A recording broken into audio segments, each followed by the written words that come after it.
మనిషి జీవితానికి ప్రేమ అనేది గొప్ప వరం. ఆ ప్రేమ అనే వరం దొరికిన వాళ్ళు ఈ లోకంలో అందరికంటే అదృష్టవంతులు. ఆ ప్రేమ అనే వరం దొరికిన కొందరు దురదృష్టవంతులు దాన్ని కాలుతో తన్ని ఎలగొట్టేస్తారు.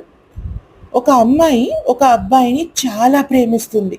ఆ అబ్బాయిని ప్రాణం కంటే ఎక్కువగా ఆరాధిస్తుంది. ఆ అబ్బాయిని చాలా కేర్‌ఫుల్‌గా చూసుకుంటూ ఉంటుంది. కానీ ఆ అబ్బాయి తన నచ్చిన ఉద్యోగం దొరక్క ఇంట్లోనే ఉంటూ ఉంటాడు. అది చూడలేక ఆ అమ్మాయి తన సోర్సెస్ ద్వారా తనకొక జాబ్ రికమెండేషన్ ఇప్పిస్తుంది.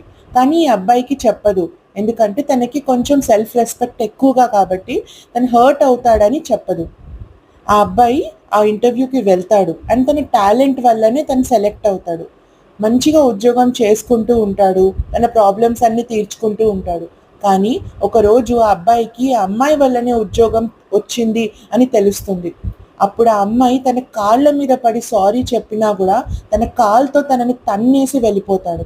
చాలా బాధపడుతుంది ఆ అమ్మాయి. కొన్ని రోజుల తర్వాత ఆ అబ్బాయికి తను చేసిన తప్పేంటో తెలిసొస్తుంది. ఆ అమ్మాయి దగ్గరికి రిటర్న్ వద్దామని ప్రయత్నిస్తుంటాడు. కానీ దురదృష్టవశాత్తు ఒక ట్రక్ వచ్చి తనని గుద్దేయడం వల్ల తన బాడీ, తన హార్ట్ చాలా డ్యామేజ్ అయిపోతాయి. డాక్టర్స్ చేతులెత్తేస్తారు. ఇంక ఇతను బతకడు అని చెప్తారు. ఆ అమ్మాయి డాక్టర్స్ కాళ్ళ మీద పడి ప్రాధేయపడితే, ఈయనను బతికించడానికి ఒకటే మార్గం ఉంది.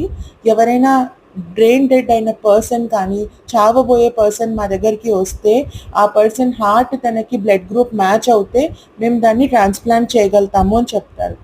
ఆ అమ్మాయి ఆ అబ్బాయి దగ్గరికి వెళ్ళి ముద్దు పెట్టి అక్కడి నుంచి పారిపోతుంది. 5 నిమిషాల్లో హాస్పిటల్‌లో ఒక కాల్ వస్తుంది.